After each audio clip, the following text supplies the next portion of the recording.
पूर्णमदः पूर्णमिदं पूर्णात् पूर्णमुदच्यते पूर्णस्य पूर्णमादाय पूर्णमेवावशिष्यते। ओम शांति शांति शांति। शंकरं शंकराचार्यं केशवं बादरायणं सूत्रभाष्य कृतो वंदे भगवन्तौ पुनः पुनः। ईश्वरो गुरुरात्मेति मूर्तिभेद विभागिने व्योमवद्व्याप्तदेहाय दक्षिणामूर्तये नमः। ओम शांति शांति शांति। ब्रह्म सूत्र के द्वितीय अध्याय के प्रथम पाद के आरंभणाधिकरण का विचार हम लोग कर रहे हैं। आरंभणाधिकरण में 7 सूत्र हैं। उनमें से प्रथम सूत्र के व्याख्यान रूप भाष्य का विचार हो रहा है। इस सूत्र में 2 पद हैं। प्रथम पद है तद अनन्यत्वम, दूसरा है आरंभण शब्दादिभ्य। इन दोनों पदों का व्याख्यान भाष्य में हो गया है। प्रथम पद का अर्थ है कारण से पृथक कार्य का अस्तित्व है नहीं, ये प्रथम पद का अर्थ है। और द्वितीय पद ने इस प्रथम पद के अर्थ को सिद्ध करने के लिए प्रमाण बताया। कौन सा प्रमाण बता रहा है? कारण से पृथक कार्य की सत्ता नहीं है करके। इसका ज्ञापक प्रमाण कौन है? तो प्रमाण बताया आरंभण शब्दादिभ्य। इसमें आरंभण शब्द से 6वें अध्याय के प्रथम खंडस्थ एवं सौम्य यथा सौम्य एकेन मृत्पिंडेन सर्वं मृण्मयम् विज्ञातम भवति इत्यादि वाक्य हैं आरंभण शब्द से ग्राह्य। और वहां पर दृष्टांत में बताया गया कि मृत्तिका रूपी कारण से उसके कार्यभूत घटादि की अलग सत्ता नहीं है। जो घटादि कार्य का रूप है उस रूप से तो कार्य वाचारंभन है, मिथ्या है। और मृत्तिका इत्येव सत्यम, इसमें एवकार ने बताया कि उस घटादि का मृत्तिका से अतिरिक्त कोई अस्तित्व नहीं है, सत्ता नहीं है। ऐसे ही दार्ष्टान्त में ब्रह्मरूपी कारण का जो कार्य है ये सारा जगत, इसका अपने ब्रह्म कारणभूत ब्रह्म से पृथक अस्तित्व नहीं है। और वह वाचारंभण है जगत। और सत्य क्या है? तो ब्रह्म ही सत्य है। ये आरंभण शब्द बता रहा है। ऐसे ही आरंभण शब्द का 6वें अध्याय में ही 4थे खंड में एक अर्थांतर बताया गया कि जैसे स्थूल अग्नि का जो रोहित रूप है वह उसके कारणभूत सूक्ष्म तेज का है, शुक्ल रूप है वह उसके कारणभूत सूक्ष्म जल का है, और कृष्ण रूप उसके कारणभूत सूक्ष्म पृथ्वी का है। का अर्थ है कि ये स्थूल अग्नि रूपी जो कार्य है, इस कार्य में से यदि उसके कारणभूत तीनों सूक्ष्म भूतों को अलग कर लें तो अग्नि नाम का कोई पदार्थ शेष नहीं रहता। अपागात अग्नि है अग्नित्वम। तो फिर सत्य क्या रहेगा? तो त्रीणि रूपाणि तेव सत्यम। और ये जो तीन रूप है यानी तीनों भूत हैं सूक्ष्म, ये भी तो किसी न किसी का कार्य है। किसका कार्य है? तो सत का कार्य है। इसलिए सत से वे भी अलग नहीं है अपने कारण से, इसलिए सत ही शेष रहेगा, वही परम सत्य है। ये आरम्भण शब्द ने बताया। और आरम्भण शब्दादिभ्य में जो आदि शब्द है, इस आदि शब्द से ग्राह्य अर्थ है एतदात्म्यम इदम सर्वम तत्सत्यम स आत्मा तत्वमसि इत्यादि आत्म एकत्व प्रतिपादक जितने भी श्रुति वचन हैं वे आरम्भण शब्दादिभ्य में आदि शब्द से ग्राह्य हैं। इसे भाष्य में भाष्कर भगवान ने बता दिया। और ये भी कहा कि जो हमने अर्थ बताया है तद अनन्यत्वम पद का, कि कारण का कार्य से पृथक अस्तित्व नहीं है, इसलिए प्रत्यक्षादि प्रमाणों से प्रतीयमान जो भोक्ता तथा भोग्य भेद है, ये भोक्ता भी जीव और भोग्य जगत, इसे यदि पूर्व पक्षी के अनुसार वास्तविक मानेंगे और परमात्मा से अलग ही मानेंगे, ब्रह्म से भोक्ता जीव भी अलग है वस्तुतः ही, और भोक्ता जीव का भोग्य जो जगत है वह भी परमात्मा से अलग है, ऐसा यदि मानेंगे तो एक ज्ञान से सर्व ज्ञान की प्रतिज्ञा भी उपपन्न नहीं होगी। ये तो तभी उत्पन्न हो सकती है जब जीव को वस्तुतः परमात्मा से अभिन्न मानेंगे और परमात्मा से अलग जगत का स्वतंत्र अस्तित्व नहीं मानेंगे, तभी एक ज्ञान से सर्व ज्ञान की प्रतिज्ञा उपपन्न हो सकती है। और इसी के लिए तो जीव का परमात्मा के साथ वस्तुतः अभेद है, ये समझाने के लिए शास्त्रों में आकाश का दृष्टांत आता है। तो घटाकाश आदि जैसे जब तक घटादि उपाधियां हैं तब तक महाकाश से भिन्न से प्रतीत होते हैं, लेकिन भिन्न नहीं होते। घटादि उपाधियों के विद्यमान रहते हुए भी घटाकाश महाकाश से अलग भले ही प्रतीत हो, लेकिन अलग नहीं होता, उससे अभिन्न ही होता है। ऐसे उपाधिभूत कार्यक्रम संघात 84 लाख प्रकार के विद्यमान होने पर भी उन कार्यक्रम संघातों से उपहित जो चैतन्य है जीव, वह उस समय भी परमात्मा से वस्तुतः अनन्य ही है, एक है, उपाधि के कारण भिन्न सा प्रतीत होने पर भी।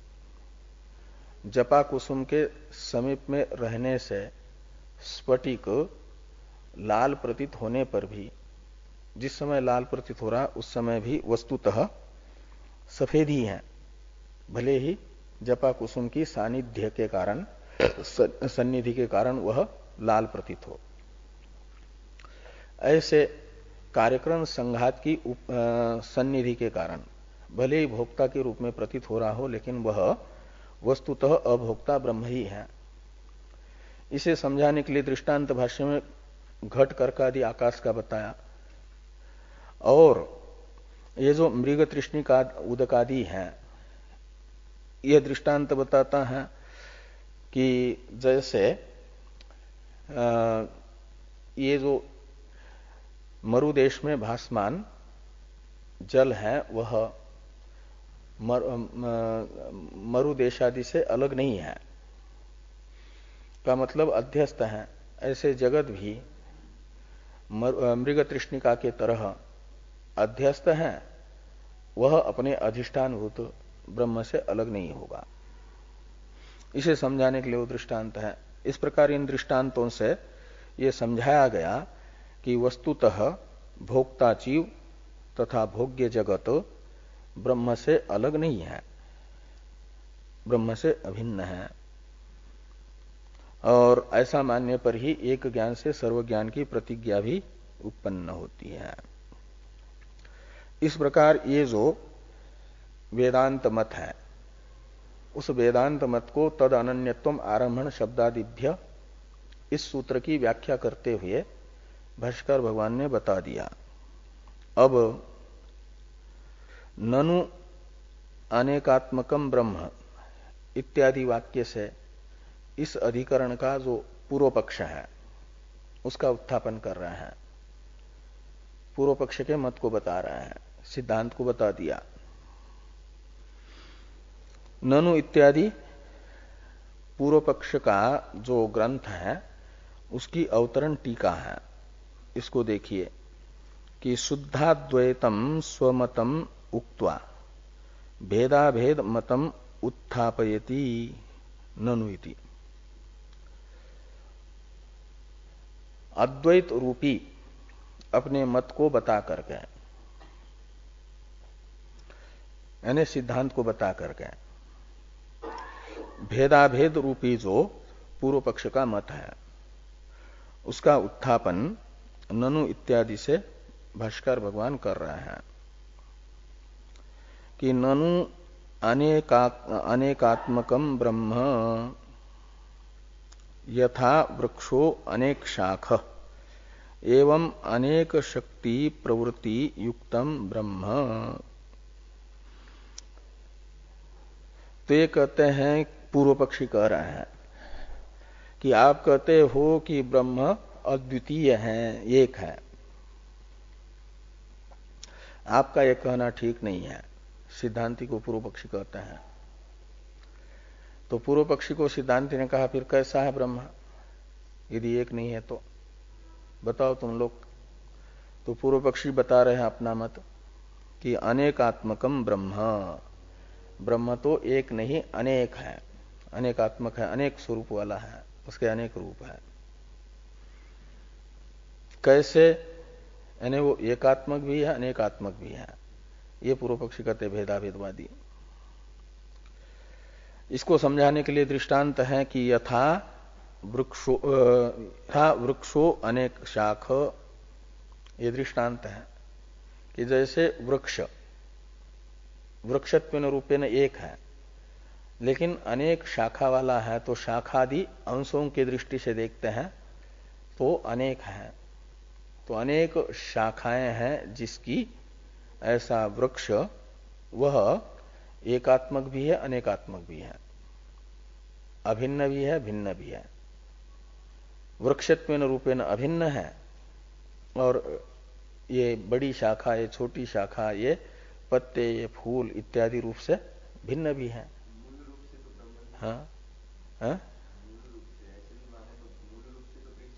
हाँ, यानी एक वृक्ष का ही एक अंशी रूप एक है और अंश अलग अलग है। शाखा, पत्ते, फूल आदि ये अंश है, वो अलग अलग है, जड़, तना, और सबको मिलकर के वृक्ष कहा जाता है। तो जब उसके अंश रूप से देखते हैं तो भिन्नत्व, और अंशी रूप से देखते हैं तो एकत्व। ऐसे ब्रह्म भी वृक्ष के तरह सांस है, निरंश नहीं, पूर्व पक्षी के अनुसार। और जब उस सांस ब्रह्म के केवल अंश रूप से ब्रह्म को देखते हैं तो भिन्न है वो। जैसे वृक्ष में बड़ी शाखा, छोटी शाखा, मूल, तना, पत्ते, फूल, फल, ये परस्पर भिन्न है अंश उसके, और अंशी दृष्टि से देखते तो एक है। ऐसे ब्रह्म दृष्टि से देखते हैं एक, तो ब्रह्म एक है, और अंश रूप से देखते हैं तो अलग अलग है। जीव और उसके लिए जीव ब्रह्म के भेद के लिए अंशांशी का उदाहरण है, जीव ब्रह्म के भेदाभेद के लिए। हाँ, तो अंश जो है अंशी से भिन्न भी होता है अभिन्न भी होता है, ये पूर्व पक्षी का कथन है। अनेक जीव है, इसलिए भगवान तो एक है, उसके अंश जीव अनेक है, तो एक भगवान से भिन्न भी है अपने अपने रूप से। और यदि अंशी को हटा दिया जाए तो अंश कुछ रहते भी नहीं है, इसलिए अभिन्न भी है अंशी से। तो अंशांशी का भेदाभेद होता है, ऐसे वह जीव और ब्रह्म का अंशांशी भाव मानते हैं भेदाभेदवादी। तो जीव ब्रह्म का भेदाभेद है का अर्थ है अंशांशी भाव है उनके यहां। और जगत और ब्रह्म का कार्य कारण भाव है। तो जगत और ब्रह्म का कार्य कारण भाव होने से कार्य अपने कारण से भिन्न भी होता है, अभिन्न भी होता है। कार्य कारण का वो भेदाभेद मानते हैं, केवल अभेद ही नहीं, केवल भेद भी नहीं, भेदाभेद।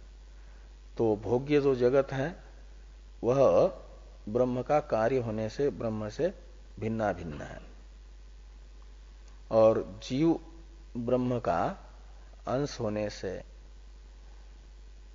और ब्रह्म जीव का अंशी होने से अंशांशी का भेदाभेद हुआ करता है।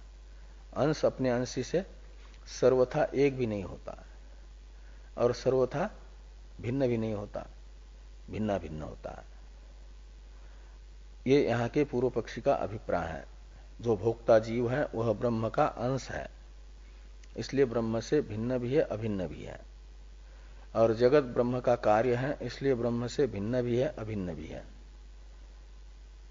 तो ब्रह्म के साथ भोक्ता जीव का अंशांशी भाव संबंध होने से भेदाभेद मान लिया जाए, केवल अभेद ही नहीं। और भोग्य जगत का ब्रह्म के साथ कार्य कारण भाव होने से अपने कारण ब्रह्म के साथ जगत का भेदाभेद मान लिया जाए, केवल अभेद ही नहीं। ये पूर्व पक्षी का अभिप्राय है। इस अभिप्राय से पूर्व पक्षी ने यहां कहा कि ननु अनेकात्मकम ब्रह्म यथा वृक्षो अनेक शाखा। जैसे वृक्ष अंशी है और शाखाएं अंश है, तो उन शाखाओं का ब्रह्म के अपने अंशी वृक्ष के साथ भेद भी है, अभेद भी है, भेदाभेद है। इसलिए एक शाखा को पूरा वृक्ष नहीं कहा जाता, वो शाखा है का अर्थ वृक्ष से भिन्न है। और उसको लेकर के भी वृक्ष कहा जाता है, इसलिए अभिन्न भी है।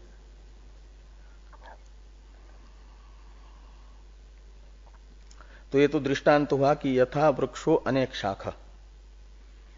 ऐसे अब दार्ष्टान्त में बताते हैं कि एवं अनेक शक्ति प्रवृत्ति युक्तम ब्रह्म। तो एवं अनेक शक्ति प्रवृत्ति युक्तम ब्रह्म, अनेक शक्ति युक्त शक्ति प्रवृत्ति युक्तम ब्रह्म का अर्थ करते हैं टीका में टीकाकार कि अनेका भी शक्ति भी तद अधीन प्रकृति भी परिणामैर युक्तम इत्यर्थ।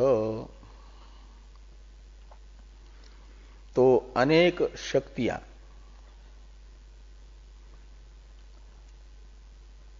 और उसका अर्थ कर दिया शक्ति का तद अधीन प्रकृति, ब्रह्म के अधीन जो प्रकृति, अष्टधा विभक्ता प्रकृति बताई ना भगवान ने अपनी, अपरा प्रकृति, वो है अनेक शक्तियां। और उन अनेक शक्ति रूपी प्रकृति से तथा उनका जो परिणाम है यानी कार्य है प्रकृति का, उन कार्यों से युक्त जो ब्रह्म है वह ब्रह्म कैसा है? अनेक है, अनेकात्मक है, ऐसा लगाना। ब्रह्म जैसे वृक्ष जो है अनेक शाखाओं से युक्त है, ऐसे ब्रह्म भी अपनी अष्टधा विभक्ता प्रकृति और ये अपरा प्रकृति और परा प्रकृति रूप जीव उनसे युक्त है। और उनकी जो प्रवृत्ति यानी कार्य है जगत, उस जगत से भी युक्त है। परा प्रकृति जीव और अपरा प्रकृति अष्टधा विभक्ता, अव्यक्त महत अहंकार तन्मात्राएं, ये है अष्टधा विभक्ता प्रकृति और अपरा प्रकृति। और परा प्रकृति जीव, इनको लेना अनेका भी शक्ति भी शब्द से, अनेक जो शक्ति और उनकी प्रवृत्ति यानी उनका कार्य जो अनेकों प्रकार का है, उनसे युक्त कौन है? ये ब्रह्म है।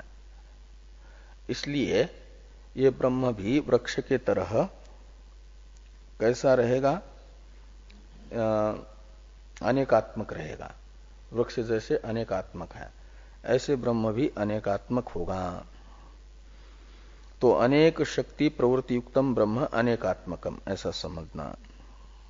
इसी दृष्टि से टीका में लिखा कि अनेका भी शक्ति भी यानी तद अधीन प्रकृति भी। अनेक शक्ति शब्द से ब्रह्म के अधीन शक्तियों को लिया गया। तद अधीन में तद का अर्थ है ब्रह्म, तद अधीन शक्ति प्रकृति यानी ब्रह्म के अधीन जो प्रकृति वो कौन है? तो अपरा अष्टधा विभक्ता अपरा प्रकृति और परा प्रकृति जीवा, जीव रूपा, ये है तद अधीन प्रकृति। और परिणाम शब्द, प्रवृत्ति शब्द से लेना परिणाम यानी कार्य, उन प्रकृतियों का जो कार्य, उनसे युक्त ब्रह्म होने के कारण वह भी वृक्ष के तरह अनेकात्मक है। भाष्य में यह है कि अतः, अतः यानी अनेकात्मक होने से, एकत्वम नानात्वंच उभयम अपि सत्यम एव। तो वृक्ष का जैसे वृक्ष की दृष्टि से एकत्व है, शाखादि की दृष्टि से अनेकत्व है, और वो दोनों भी प्रत्यक्ष प्रमाण से गृहीत होने के कारण सत्य है, वास्तविक है। ऐसे ही ब्रह्म का भी एकत्व और नानात्व दोनों को, एकत्व है अभेद और नानात्व है भेद यानी भेदाभेद, ये माना जाए, न कि यानी जीव का ब्रह्म के साथ भेद भी अभेद भी, और जगत का भी जीव के साथ भेदाभेद दोनों भी मान लिए जाए, न कि केवल भेद ही, केवल अभेद ही, ये नहीं।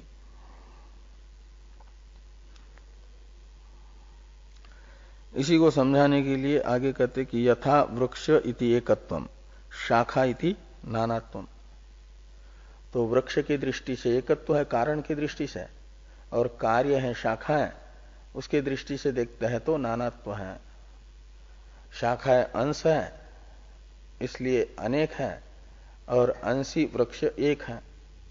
ऐसे अंशी ब्रह्म एक है और उसके अंश जीव अनेक है, जैसे वृक्ष के अंश शाखाएं अनेक है, और वृक्ष का कार्य है शाखाएं, इसलिए वे अनेक है कार्य, और वृक्ष जो है कारण है वह एक है। ऐसे कारण ब्रह्म एक है और उसका कार्य जगत कार्यात्मक होने से अनेक है। और भी उदाहरण बताते हैं कि यथाच समुद्रात्मना एकत्वम फेन तरंगाद्यात्मना नानात्वम। तो जैसे हम समुद्र को अंशी समुद्र के रूप में देखते हैं तो वह एक है, और उसके जो अंश हैं तरंग फेन बुदबुदे आदि, उन दृष्टियों से देखते हैं तो उसमें नानात्व है। तो समुद्रात्मना एकत्वम फेन तरंगाद्यात्मना नानात्वम यथा। ऐसे ही अंश दृष्टि से नानात्व और अंशी दृष्टि से एकत्व, ये मान लिया जाए। और भी उदाहरण देते हैं कि यथा, ये समुद्र का उदाहरण है, जीव रूपी अंशों का नानात्व और अंशी दृष्टि से एकत्व, ये दिखाने के लिए, जीव का ब्रह्म के साथ भेदाभेद दिखाने के लिए समुद्र तरंग आदि का दृष्टांत है। और कार्य जगत का ब्रह्म के साथ भेदाभेद दिखाने के लिए ये दृष्टांत बताया जा रहा है कि यथाच मृदात्मना एकत्वम घट शरावाद्यात्मना नानात्वम। तो कारण जो मिट्टी है उस रूप से एकत्व है, और घट शरावादि कार्यात्मना नानात्व है। घट में दोनों है, मृदात्मत्व भी है और घटाध्यात्मत्व भी है। तो कार्यात्मना घटादि नाना है और कारणात्मना एक है। तो मृदात्मना एकत्वम घट शरावाद्यात्मना नानात्वम, ये कार्य कारण में भेदाभेद दिखाने वाला ये उदाहरण है। तो ये कहते हैं कि तत्र एकत्वांशेन ज्ञानात् मोक्ष व्यवहार शत्स्यति। पूर्व पक्षी कहते हैं जब हम भेदाभेद मानते हैं, ब्रह्म को एक भी अनेक भी मानते हैं, तो एकत्व अंश को लेकर के मोक्ष व्यवहार होगा, और मोक्ष व्यवहार शत्स्यति। और जो नानात्वांश है उसको लेकर के शास्त्रीय व्यवहार और अशास्त्रीय व्यवहार, लौकिक व्यवहार, ये दोनों प्रवृत्त होंगे। शास्त्रीय व्यवहार दो प्रकार का है ना, एक तो शास्त्र मोक्ष अवस्था वाला व्यवहार, वो परमार्थ दशा का व्यवहार है, वो तो एकत्वांश को लेकर के बताया गया मोक्ष दशा में। और अव्यवहार्य दशा है वो मोक्ष दशा, वो भी शास्त्र प्रतिपादित है, वो एकत्वांश को लेकर के अव्यवहार्य दशा है।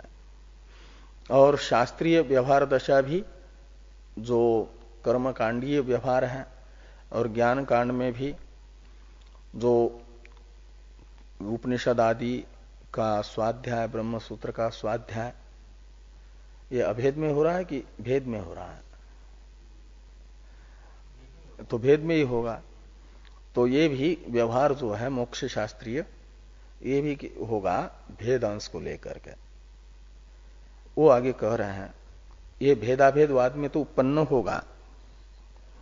तत्र एकत्वांशेन ज्ञानात् मोक्ष व्यवहार शत्स्यति, और नानात्वांशेन तु कर्मकांड आश्रयो लौकिक वैदिक व्यवहारो शत्स्यतः। तो कर्मकांड यानी वेदों का जो कर्म प्रकरण है, तदाश्रित लौकिक व्यवहार और वैदिक व्यवहार भी उपपन्न होंगे भेदांश को लेकर के, नानात्वांश को लेकर के। इति यानी इस प्रकार ये भेदाभेद अंश मानना उचित है। भेदाभेदवाद में तो भेद को लेकर के प्रत्यक्षादि में भी प्रामाण्य सिद्ध हो रहा है, उनके प्रामाण्य का बाद नहीं हो रहा है। और तत्वमशादी वाक्यों में भी प्रामाण्य सिद्ध हो रहा है एकत्वांश को लेकर के। प्रत्यक्षादि प्रमाण के प्रामाण्य का उच्छेद नहीं हो रहा है, किसमें? भेदाभेदवाद में। हाँ, ये पूर्व पक्ष समाप्त हो गया। तो इतना तो पूर्व पक्षी ने कहा, और भी थोड़ा पूर्व पक्ष है। एवंच मृदादि दृष्टांता अनुरूपा भविष्यन्ति इति। ये इति शब्द है पूर्व पक्ष की समाप्ति का द्योतक। एवंच मृदादि दृष्टांता अनुरूपा भविष्यन्ति। मृदादि दृष्टांत कहा? वही छांदोग्य उपनिषद के 6वें अध्याय में बताए गए जो मृदादि दृष्टांत।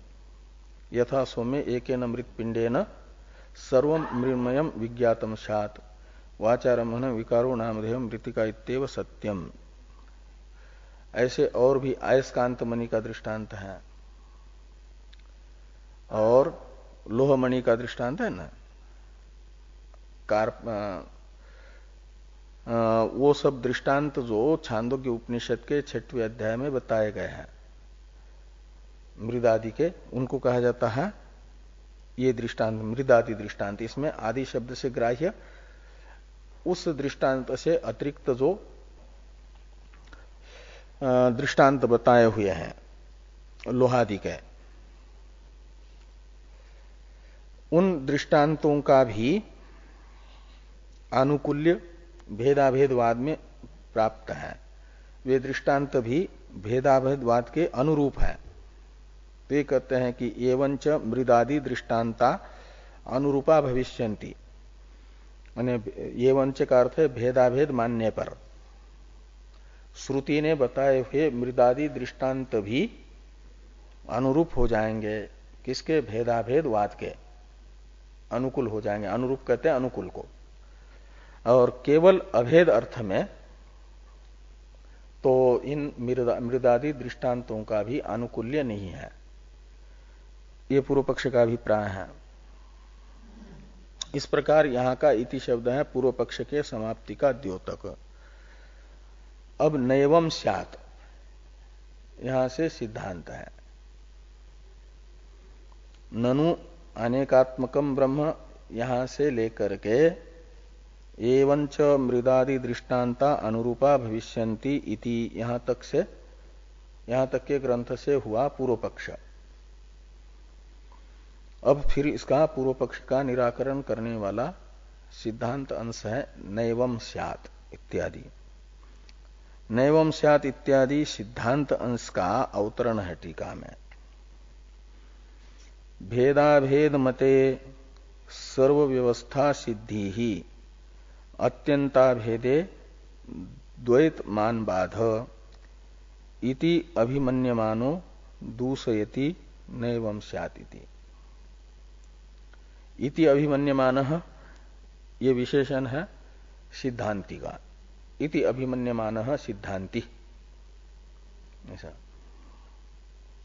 दूषयति यानी पूर्व पक्षम दूषयति, पूर्व पक्ष में दोष बताते हैं, पूर्व पक्ष का निराकरण करते हैं। ये कहते हैं कि पूर्व पक्ष दुष्ट है, श्रुति विरुद्ध है। श्रुति विरोध नाम का दोष पूर्व पक्ष में बताया जा रहा है। दूषयति का अर्थ है श्रुति विरोध दोषेन पूर्व पक्षम दूषयति, ऐसा समझना। भेदाभेद मते, भेदाभेद मत रूपी जो पूर्व पक्ष है, इस पूर्व पक्ष में सर्व व्यवस्था सिद्धि, जो यहां बताई गई व्यवस्था पूर्व पक्ष के द्वारा थी, वह सारी व्यवस्था सिद्ध हो जाती है। और अत्यंता भेदे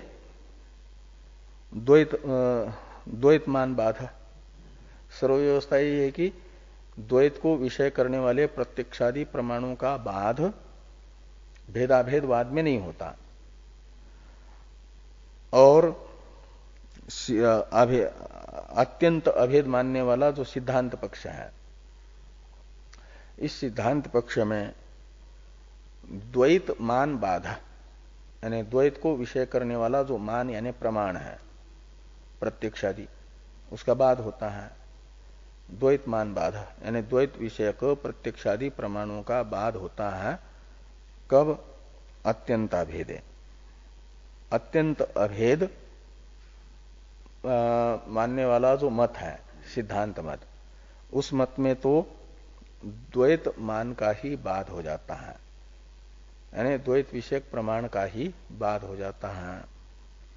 इति अभिमन्यमान, ऐसी मान्यता रखने वाले सिद्धांती भेदाभेदवाद रूपी पूर्व पक्ष का निराकरण करते, उसमें दोष बताते हैं श्रुति विरोध नाम का। नैवम इत्यादि से तो भाष्य में है कि नैवम स्यात् एवं न स्यात्, यानी पूर्व पक्षी भेदाभेदवादी जैसी व्यवस्था बता रहे हैं ऐसा नहीं होगा, पूर्व पक्ष का अभिष्ट सिद्ध नहीं होगा। नैवम स्यात् का अर्थ है कैसे? तो कहते हैं मृतिका इत्येव सत्यम इति प्रकृति मात्रस्य दृष्टान्ते सत्यत्व अवधारणात्। कहते दृष्टांत में जो मृतिका इत्येव सत्यम अंश है, यहां मृतिका के साथ एव शब्द का प्रयोग है। मृतिका इत्येव सत्यम, मृतिका है प्रकृति यानी कारण, कारण को सत्य कह रहा है। यदि कार्य की भी सत्यता श्रुति को अभिष्ट होती तब तो श्रुति एवकार का प्रयोग न करती। एवकार का प्रयोग क्यों किया? एवकार का प्रयोग इसीलिए किया है कि कारण ही सत्य है, कार्य सत्य नहीं है, ये बताने के लिए एवकार का प्रयोग है। तो मृतिका इत्येव सत्यम, यहां पर हाँ कि प्रकृति मात्रस्य दृष्टान्ते सत्यत्व अवधारणात्, प्रकृति मात्र में ही सत्यता का अवधारण दृष्टांत में बताया गया। प्रकृति है मृतिका और मृतिका को ही सत्य बताया गया। एवकार है कार्य का व्यावर्तक, कार्य में सत्यत्व का व्यावर्तक है एवकार। ये बता रहा है कि कार्य में सत्यत्व नहीं है।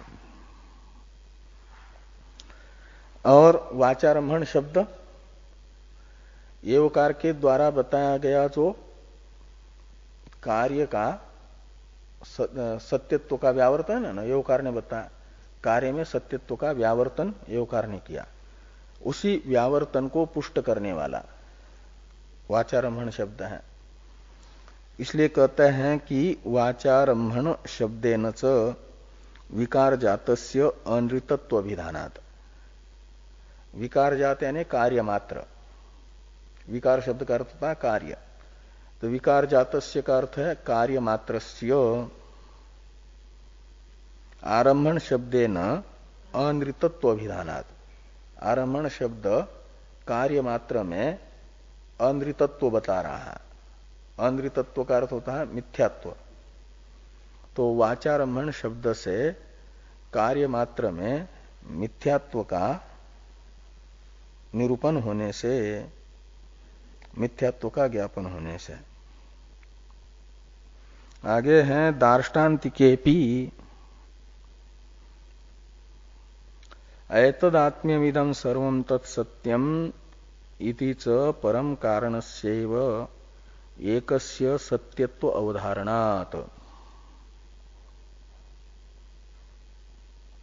तो जैसे दृष्टांत में कारण को सत्य बताया गया और कार्य को कल्पित बताया गया, ऐसे दार्ष्टान्त में भी, दार्ष्टान्त है 8वें खंड में 6वें अध्याय के ही, एतत् आत्म्यम इदम सर्वम, यहां इदम सर्वम शब्द से ग्राह्य जो कार्य है जगत, उसको एतत् आत्म्यम इस शब्द से बताया गया कि ब्रह्म से अनन्य है, अभिन्न है, अर्थात ब्रह्म से पृथक उसका अस्तित्व नहीं है। तो एतदात्म्यम इदम सर्वम ये शब्द भी यहां पर क्या बता रहे हैं कि ये तत् शब्द से ग्राह्य जो कारण है उससे अलग सत्ता इदम सर्वम शब्द से बताए गए जगत की नहीं है। का अर्थ है कि जगत इदम सर्वम शब्द से बताया गया जगत मिथ्या है, अलग सत्ता नहीं है का अर्थ। और तत्सत्यम ये वाक्य यहां पर बता रहा है तत्शब्द से ग्राह्य जो कारण है, जगत का कारण ब्रह्म सत, उसको सत्य बता रहा है। तो एतदात्म्यमिदं सर्वं तत्सत्यम इति च परम कारणस्यैव, परम कारण है परमात्मा, उसी में एकस्य सत्यत्व अवधारणात्, ब्रह्म के ही सत्यत्व का दार्ष्टान्त में अवधारण होने से तत्सत्यम ऐसा। और स आत्मा इत्यादि का अवतरण भी टीका में है। अवतरण लिखने से पहले इस वाक्य का थोड़ा टीका में अर्थ करते हैं टीकाकार। मृतिका इत्येव सत्यम, इसमें एवकार का अर्थ कर रहे हैं। ये कहते हैं कि एवकार वाचारंभण शब्दाभ्याम विकार सत्ता निषेधात परिणामवाद श्रुति बाह्य इत्यर्थ। मृतिका इत्येव सत्यम, यहां पर एवकार का प्रयोग, और वाचारंभणम विकारो नामधेयम, यहां पर वाचारंभण शब्द का प्रयोग करके श्रुति कार्य के सत्ता का निषेध कर रही है, यानी कार्य को सत्य नहीं बता रही है। इसलिए क्या होगा कि ये माना जाएगा कि जो परिणामवाद है, कार्य को सत्य समझने वाला, जिनके मत में कार्य सत्य है, ऐसा परिणामवाद श्रुति बाह्य है। हाँ, वैशेषिक का तो आरंभवाद है, परिणामवाद है सांख्यों का। तो परिणामवाद श्रुति बाह्य है, ये यहां पर प्रतीत होता है। इसलिए जो भेदाभेदवादी है, परिणामवादी, वो ठीक नहीं है। उनके अंदर श्रुति विरोध नाम का दोष है। परिणामवाद जब श्रुति बाह्य है तो श्रुति बाह्य अर्थ को स्वीकार करेंगे तो श्रुति का विरोध होगा ना। अब स आत्मा इत्यादि का अवतरण है टीका में।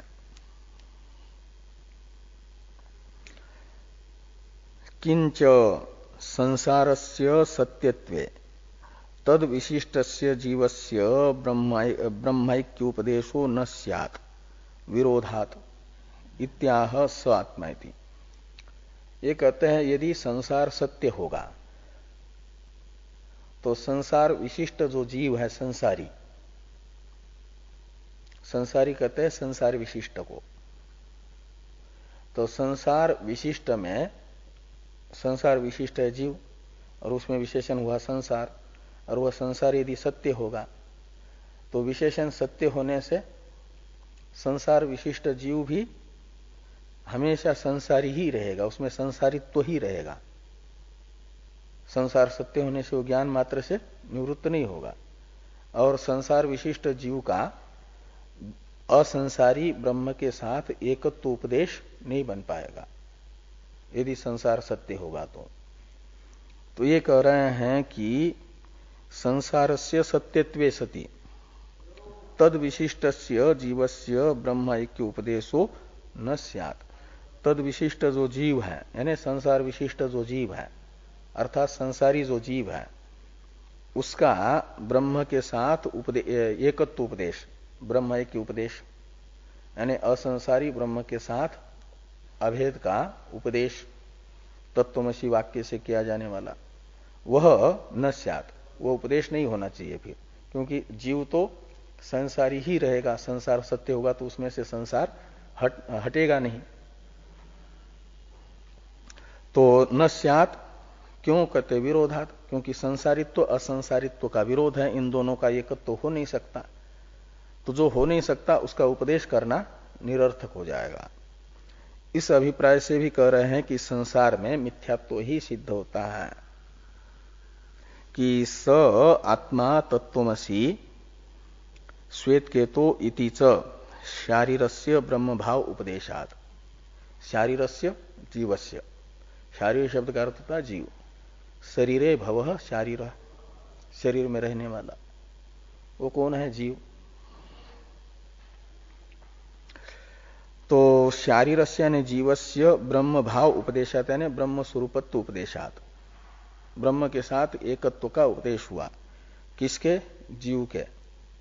तो जीव का ब्रह्मत्व के साथ एकत्व उपदेश ये बताता है कि संसार जो जीव का विशेषण है वह कल्पित है, अध्यारोपित है।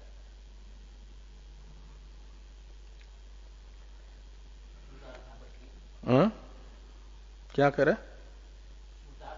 हाँ, श्रुतार्थापत्ति है, यानी जीव ब्रह्म का श्रुत एकत्व उपदेश अन्यथा अनुपपत्या, ये ज्ञापित हुआ कि संसार कल्पित है। जीव में प्रतीयमान संसार वास्तविक नहीं है।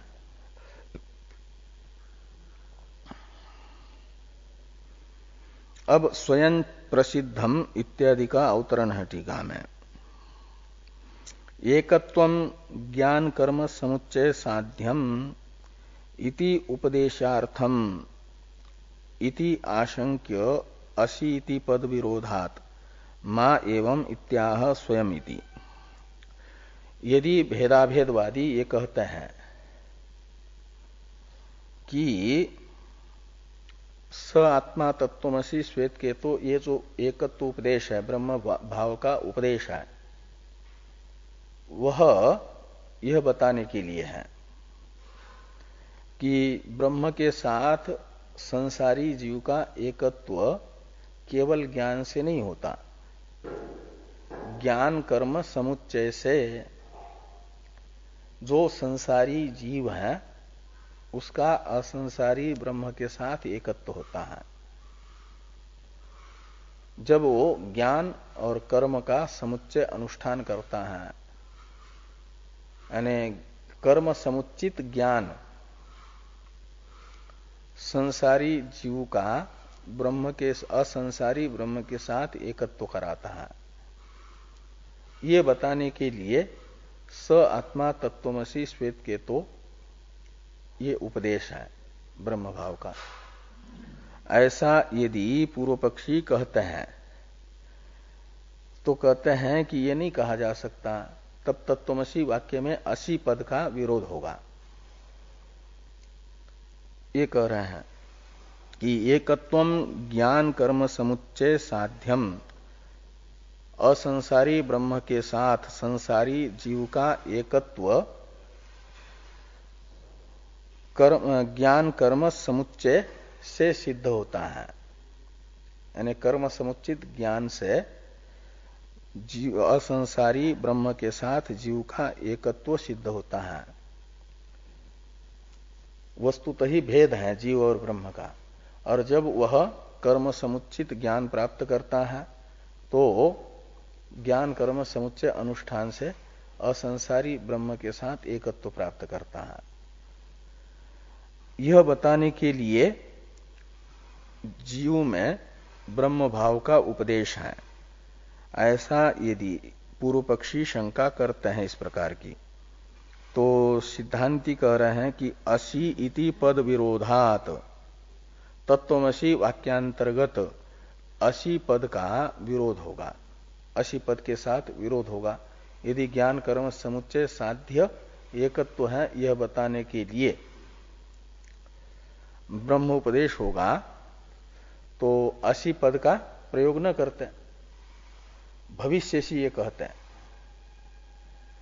अभी तो एकत्व नहीं है, जब तुम ज्ञान कर्म समुच्चय अनुष्ठान करोगे तो ब्रह्म के साथ एकत्व प्राप्त करोगे, ऐसा कहती श्रुति। लेकिन यहां तो वर्तमान प्रयोग कर रही है, ये कह रही कि तुम ब्रह्म ही हो, तो असी पद का प्रयोग है ना। तुम ब्रह्म भविष्य से ये नहीं कहा, तुम ब्रह्म हो इस समय भी। तो कर्म का जो फल होता है वो तो भविष्य में होने वाला होता है, कर्म करेंगे तो प्राप्त होगा। जैसे हाँ, तो यहां तो ये बताया जा रहा है कि तुम इसी समय ब्रह्म हो, तत्वमसि, वह तुम ही हो। तो ये जो प्रयोग है, ये प्रयोग ये बता रहा है कि तुम्हारी ब्रह्म रूपता स्वयं सिद्ध है, कहीं किसी साधन से प्राप्त नहीं करना है ब्रह्म भाव। ब्रह्म भाव तो स्वयं सिद्ध है और जीव भाव आगंतुक है। जीवत्व जो है, संसारित्व, ये अविद्या के कारण आरोपित है, इसे हटाना है। जैसे उसकी सुगंध जो है स्वाभाविक है, किसकी? चंदन की, और दुर्गंधी मिट्टी के संपर्क से उसमें दुर्गंधी अध्यारोपित है। उस दुर्गंधी को हटाने के लिए चंदन को धोना पड़ता है, या घिसना पड़ता है। ऐसे आविद्यक जो आपका जीव भाव है, इस जीव भाव को हटाने के लिए तत्वमसि इस वाक्य से उपदेश किया जा रहा है। ये यहां पर कहते हैं कि असि इति पद विरोधात्मा एवं इत्याह स्वयं, तो भाष्य में है कि स्वयं प्रसिद्धम हेतत शारीरस्य ब्रह्मात्मत्वम उपदिश्यते न यत्नांतर प्रसाध्यम। कहते स्वयं प्रसिद्ध यानी सिद्ध, स्वयं सिद्ध जो शारीरस्य यानी जीव का ब्रह्मात्मत्व यानी ब्रह्म के साथ अभेद है, ब्रह्म रूपता है। जीव की ब्रह्म रूपता स्वयं सिद्ध है यानी स्वाभाविक है, स्वतः सिद्ध है। उसका उपदेश तत्वमसि वाक्य से किया जा रहा है, वास्तविकता को बताया जा रहा है। न यत्नांतर प्रसाध्यम यानी प्रयत्न से संपाद्य ब्रह्म भाव जीव में नहीं बताया जा रहा है, स्वतः सिद्ध ब्रह्म भाव का उपदेश किया जा रहा है। अब अतश्च इत्यादि का अवतरण है टीका में, इस पर चर्चा हम लोग कल करते हैं।